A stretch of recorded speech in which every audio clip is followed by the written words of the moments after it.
GBN 청취자 여러분 안녕하십니까? 하나님의 말씀으로 사랑과 행복을 전하는 7월 4일 화요일 기도력 방송입니다. 오늘 말씀의 제목은 라이프 치 논쟁이며 주제 말씀은 누가복음 10장 26절 말씀입니다.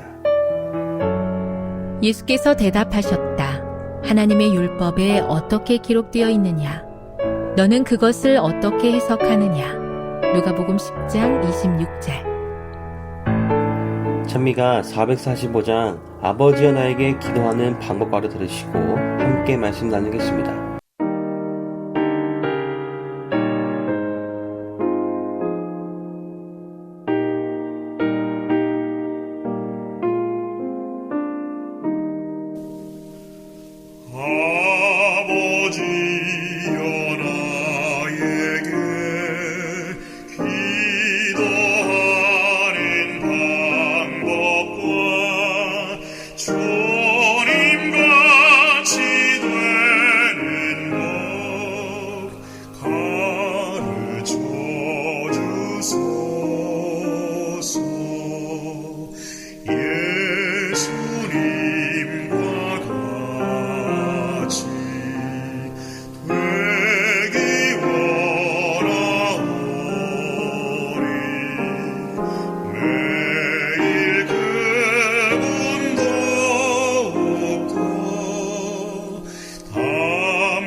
성자 하나는 우리 하나 되는 법 알게 하여 주시면 주님 함께 되리. 예수님과 같이 되기 원하오니 매일 그분 더욱더 함께 하옵소서.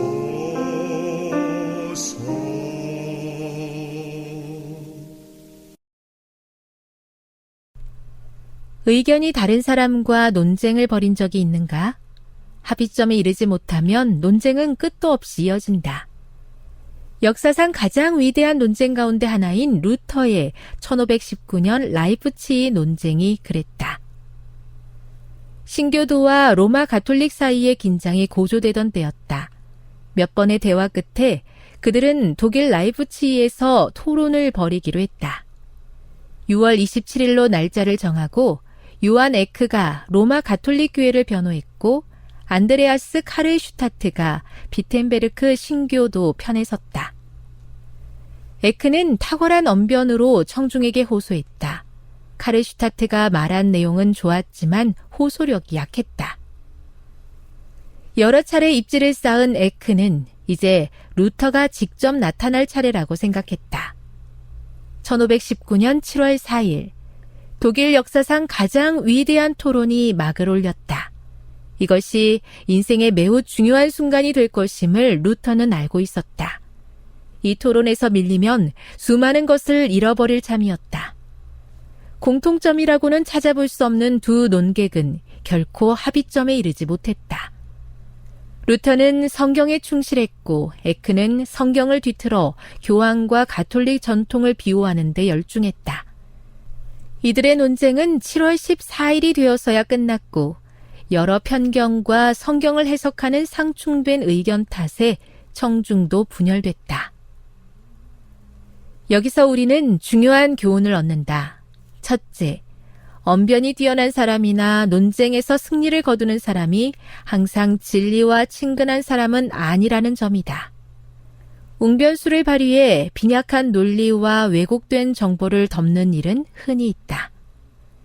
둘째, 성경을 함께 탐구할 때는 상대가 성경의 권위를 인정하며 성경으로 성경을 해석하려는 마음이 있는지를 확인해야 한다는 점이다. 성경을 두고 다양한 해석이 충돌하는 이 세상에서 우리는 성경, 오직 성경만을 모든 교리의 표준이자 모든 개혁의 기초로 드높이도록 하나님께 부름받았다. 예수께서 대답하셨다. 하나님의 율법에 어떻게 기록되어 있느냐? 너는 그것을 어떻게 해석하느냐? 누가복음 10장 26절.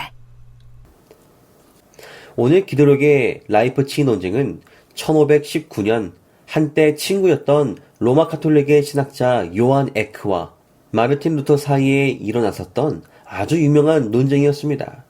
요한 에크는 로마 카톨릭의 신학에 대한 옹호와 변론을 주장하였고, 마르틴 루터와 그의 친구들인 안드레아스 카를슈타트, 필리프 멜라니토는 로마 카톨릭의 성경의 가르침과 무관하고 어긋난 점들을 들추어 비판하였습니다. 그러나 온 유럽이 주목한 이 논쟁은 결국 양측의 합의점에 도달하지 못한 채 막을 내리게 되었고, 그 이유는 성경을 성경대로 해석하지 않고 성경을 성경대로 이해하여 받아들이지 않는 모습이 있었기 때문이었습니다. 결국 루터는 이 논쟁 이후 6개월 동안 16개의 소논문을 발표하여 종교개혁의 사상을 완성시킵니다. 라이프치히 논쟁에서 루터와 에크가 서로 논쟁한 이슈들은 그냥 단순한 논쟁거리가 아니었습니다. 수많은 사람들의 목숨과 삶이 달려있는 문제였고, 그것은 바로 성경을 어떻게 읽어야 하며 어떻게 해석하느냐의 문제였습니다. 루터는 연옥교리, 면죄부 판매, 고해성사, 교황의 권위에 대해 에크와 열렬히 논쟁하였습니다. 결론은 나지 않았으며 루터는 파문을 당하였고, 하나님께서는 루터를 통하여 종교개혁의 불을 퍼뜨리셨습니다. 여러분, 그리스도인은 참으로 신사다운 사람들이 되어야 합니다. 우리의 믿음을 남들에게 강제로 권하고 강요해서는 안 될 것입니다. 그러나 동시에 그리스도인들은 우리의 믿음을 결코 낮추거나 타협하거나 남들에게 가볍게 보여서도 안 될 것입니다. 우리의 믿음은 성경의 가르친 대로 사는 것이지 자의적인 해석이나 나의 이익에 맞추어 해석하고 받아들여서는 안 된다는 말입니다. 영감의 글에 있는 말입니다. 루터는 사람의 이론을 하나님의 말씀보다 더욱 존중하는 것이 위험하다는 것을 알았다. 그는 두려움 없이 학자들의 사변적 무신론을 공격하고 오랫동안 사람들의 마음을 장악하여 지배해온 철학과 신학에 반대하였다. 그는 이와 같은 연구에 몰두한 것이 무가치할 뿐만 아니라 해가 되는 일이라고 말하고, 청중들의 마음을 철학자나 신학자의 궤변에서 돌이켜서 선지자들과 사도들이 말한 영원한 진리로 돌아오게 하려고 노력하였다. 그렇습니다. 여러분, 우리는 성경을 제대로 읽어야 하며 올바른 해석 위에 이해하고 믿어야 합니다. 성경은 성경으로 풀어야 합니다. 성경 어떤 곳의 말씀이 잘 이해가 되지 않을 때엔 보다 더 확실한 이해를 가져다 주는 다른 성경의 말씀들의 이해 위에서 그 말씀을 바라보아야 하는 것이지요. 다른 무엇보다도 성경의 권위를 높여야 합니다. 하나님의 말씀은 하나님의 말씀으로 풀어야 하며 그 배경에는 주님의 말씀만이 올바른 해석의 기준이기 때문입니다. 그리고 이 일은 성령을 통하여서 가능합니다. 요한복음 16장 13절에 있는 말씀입니다. 그러나 진리의 성령이 오시면 그가 너희를 모든 진리 가운데로 인도하시리니. GBN 청취자 여러분, 우리는 성령을 날마다 구하고 있습니까? 진리의 성령께서는 우리가 성경을 읽을 때 우리의 이해를 도우실 것이며 우리를 진리 속으로 이끄실 것입니다.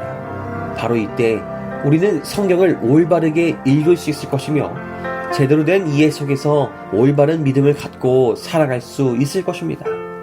그리고 우리 신앙의 논쟁들은 성령의 인도를 받아 진리의 말씀으로 귀결될 것입니다.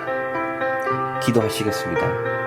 하늘에 계신 하나님 아버지, 우리에게 또 하루를 살아갈 수 있는 힘과 은혜를 주심에 감사드립니다. 주님, 성령의 인도를 따라 하나님의 말씀을 정말 제대로, 정말 온전히 이해하고 받아들이길 원하오니 우리의 마음에 성령을 모시고 주님의 세미한 음성을 들을 수 있도록 도와주시옵소서. 깨달은 진리가 있다면 내 마음속에서 일어나는 논쟁이 멈추게 해주시고 가정이나 주님의 교회 또한 진리의 말씀으로 하나가 되게 하여 주시옵소서.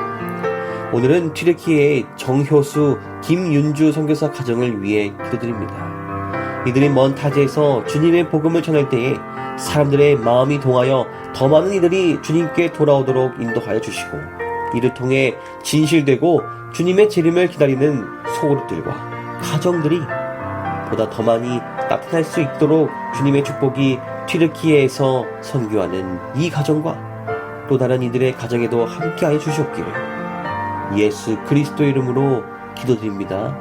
아멘.